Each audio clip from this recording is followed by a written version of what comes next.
ಎಲ್ರಿಗೂ ನಮಸ್ಕಾರ. ಎಲ್ಲರೂ ಹೇಗಿದ್ದೀರಾ? Welcome back to my channel. ನಾನು ಸೌಮ್ಯ.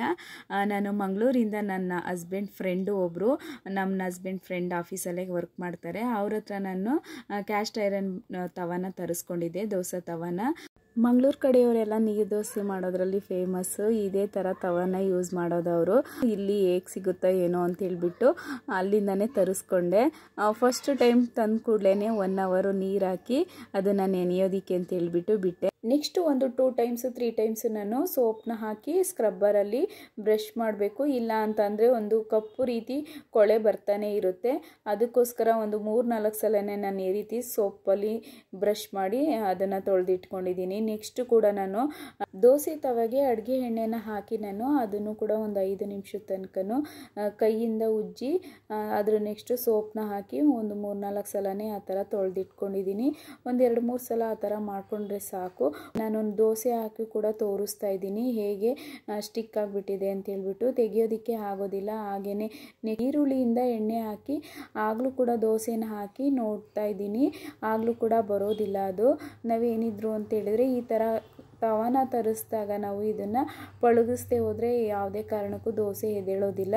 ಅದಕ್ಕೋಸ್ಕರ ಏನು ಮಾಡಬೇಕು ಅಂತ ಹೇಳಿದ್ರೆ, ಮೊದಲಿಗೆ ನಾನು ತವಾಗೆ 1 ಸ್ಪೂನ್ ಆಗೋಷ್ಟು ಪುಡಿ ಉಪ್ಪನ್ನ ಹಾಕ್ಕೊಂಡಿದ್ದೀನಿ. ನೆಕ್ಸ್ಟು ಅರಿಶಿನ ಪುಡಿ, ಹಾಗೆ 1 ಸ್ಪೂನು ಅಥವಾ 2 ಸ್ಪೂನ್ ಆಗೋಷ್ಟು ಅಡುಗೆ ಎಣ್ಣೆನ ಹಾಕ್ಕೊಂಡು ಅದನ್ನು ಸ್ಕ್ರಬ್ಬರಲ್ಲಿ ಉಜ್ತಾ ಇದ್ದೀನಿ. ಒಂದು 5 ನಿಮಿಷದ ತನಕ ಈ ರೀತಿ ಮಾಡ್ಕೊಳ್ಬೇಕು. ಕೈಯಲ್ಲಾದರೂ ಮಾಡ್ಕೊಳ್ಬೋದು, ಇಲ್ಲಾಂದರೆ ಸ್ಕ್ರಬ್ಬರಲ್ಲಾದ್ರೂ ಉಜ್ಕೊಳ್ಬೋದು. ಈ ರೀತಿ ನೀಟಾಗಿ ಉಜ್ಜೋದಕ್ಕೆ ಸ್ಟಾರ್ಟ್ ಮಾಡಬೇಕು. ನೆಕ್ಸ್ಟು ಅದನ್ನು ಸೋಪ್ ಹಾಕಿ ಕೂಡ ಒಂದು 2-3 ಸಲ ಕ್ಲೀನಾಗಿ ತೊಳೆದಿಟ್ಕೊಳ್ತಾ ಇದ್ದೀನಿ.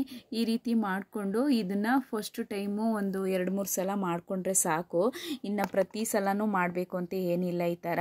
ಇದು ನೆಕ್ಸ್ಟ್ ನಾನು ಬಟ್ಟೆನಲ್ಲಿ ಕ್ಲೀನಾಗಿ ಒರೆಸಿ ಸ್ಟವ್ ಮೇಲೆ ಇಟ್ಕೊಂಡಿದ್ದೀನಿ. ಸ್ಟವ್ನ ಆನ್ ಮಾಡ್ಕೊಂಡಿದ್ದೀನಿ. ನೆಕ್ಸ್ಟ್ ಅದಕ್ಕೆ ಉಪ್ಪು ಹಾಗೆಯೇ ಅರಿಶಿನ ಆಗಲೂ ಕೂಡ ಇದು ಎಣ್ಣೆನ ಹಾಕಿ ಅದನ್ನು ಕೂಡ ಒಂದು ಬಿಸಿ ಮಾಡ್ತಾನೆ ಅದನ್ನು ಒಂದು ಬಟ್ಟೆನಲ್ಲಿ ನಾನು ಸ್ಕ್ರಬ್ ಮಾಡ್ತಾ ಇದ್ದೀನಿ. ಎಲ್ಲ ಕಡೆಯಲ್ಲೂ ನಾನು ಹಾಕ್ಕೊಂಡಿರೋಂಥ ಉಪ್ಪು ಅರಿಶಿನ ಮತ್ತು ಎಣ್ಣೆ ಎಲ್ಲ ಕಡೆಯೂ ಅಪ್ಲೈ ಮಾಡ್ತಾ ಇದ್ದೀನಿ. ಹಿಂದೆ ಮತ್ತು ಮುಂದೆ 2 ಕಡೆಯಲ್ಲೂ ಈ ಥರ ಅಪ್ಲೈ ಮಾಡಿಕೊಂಡು ಮತ್ತೆ ದೋಸೆ ತವಾನ ಕ್ಲೀನಾಗಿ ತೊಳೆದು ಅದಕ್ಕೆ ಎಣ್ಣೆ ಅಪ್ಲೈ ಮಾಡಿ ಒಂದು 15 ಡೇಸ್ ತನಕ ನಾನು ಇದನ್ನು ಯೂಸೇ ಮಾಡೋದಕ್ಕೆ ಹೋಗಲಿಲ್ಲ. ಯಾಕೆಂದರೆ ನನ್ನ ಹತ್ರ ಇನ್ನೊಂದು ತವ ಇತ್ತು, ಅದರಲ್ಲಿ ದೋಸೆನ ಹಾಕ್ಕೊಳ್ತಾ ಇದ್ದೆ.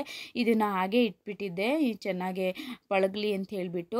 ಆ ಟೈಮಲ್ಲಿ ಒಂದು 3-4 ಸಲ ಕೂಡ ಎಣ್ಣೆನ ತೆಗ್ದು ನೋಡ್ಬಿಟ್ಟು 2-3 ಸಲ ನಾನು ಎಣ್ಣೆನ ಅಪ್ಲೈ ಮಾಡಿ ಇಡ್ತಾ ಇದ್ದೆ. ನೆಕ್ಸ್ಟು ನಾನು ಈರುಳ್ಳಿನ ಫ್ರೈ ಮಾಡಿಕೊಂಡು ದೋಸೆನ ಹಾಕ್ತಾಯಿದ್ದೀನಿ. ಹೇಗೆ ಆಗ್ತಿದೆ ಅಂತೇಳಿ ನೋಡ್ತಾ ಇರ್ಬೋದು. ತುಂಬಾ ಚೆನ್ನಾಗೇ ಬರುತ್ತೆ. ಮೊದಲನೇದು ಅಥವಾ 2ನೇ ದೋಸೆಗಳು ಸ್ವಲ್ಪ ಕಿತ್ತೋಗ್ಬೋದು ಅಷ್ಟೇ. ನಾವು ಹಾಕ್ತಾ ತುಂಬಾ ಚೆನ್ನಾಗಿ ಎದ್ದೇಳುತ್ತೆ ದೋಸೆ. ಮೊದಲ ಸಲಿಗೆ ನೀವು ಕೂಡ ಈ ರೀತಿ ಕ್ಯಾಸ್ಟ್ ಐರನ್ ತವಾನ ತೊಗೊಂಡ್ರೆ ಈ ರೀತಿ ಬಳಸೋದಕ್ಕೆ ಟ್ರೈ ಮಾಡಿ.